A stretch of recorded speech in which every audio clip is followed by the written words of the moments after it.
ទុករស់នៅលីលំចូលគ្នាពេលវេទនាគ្មានអ្នកជួយដងស្រាយមើលតែគេជីវិតរស់យ៉ាងសប្បាយខ្ញុំខ្វល់ខ្វាយស្អិតទ្រង់ជាងគេធ្វើនេះកុំធ្វើនោះក៏បង្រាជ័យតើមានអ្វីត្រូវទីពឹងដែរទេខ្ញុំចង់ល្អខ្ញុំចង់ជោគជ័យដូចគេចង់កែប្រែកែជោគវាសនា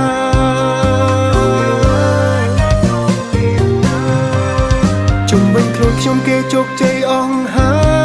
យចំណុចឡែកខ្ញុំនៅវងវែងដល់ណាអាយុច្រើនមិនតន់មានអ្វីផ្លែផ្កា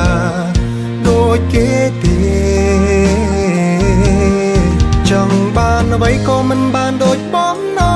ងបានត្រឹមតែបងមិនអាចបានក្បែ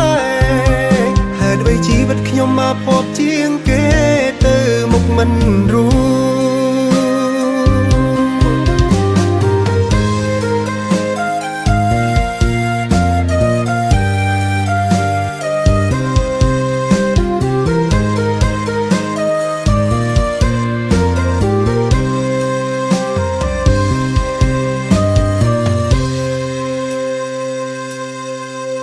ធ្វើនេះកុំធ្វើនោះក៏បង្រាជ័យតើមានអ្វីត្រូវទីពឹងដែរទេខ្ញុំចង់ល្អខ្ញុំចង់ជោគជ័យដូចគេចង់កែប្រែកែជោគវាសនា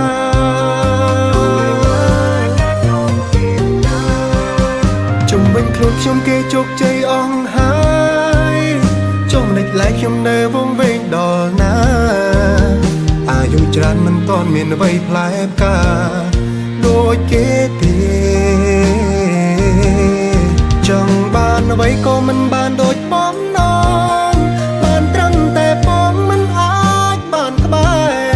រហេតុអ្វីជីវិតខ្ញុំមកភពជាងគេទៅមុខមិនរួជុំវិញខ្លួនខ្ញុំគេជោគជ័យអស់ហើយចំណុចឡែកខ្ញុំនៅវងវែងដល់ណាអាយុច្រើនមិនតន់មានអ្វីផ្លែផ្កាដូចគេទេចង់បានអ្វីក៏មិនបានដូចបំណងបានត្រឹមតែបងមិនអាចបានក្បែរហេតុអ្វីជីវិតខ្ញុំមកភពជាងគេទៅមុខមិនរួទោះបីខំប្រឹងប្រែងយ៉ាងណាក៏ទៅមុខមិនរួ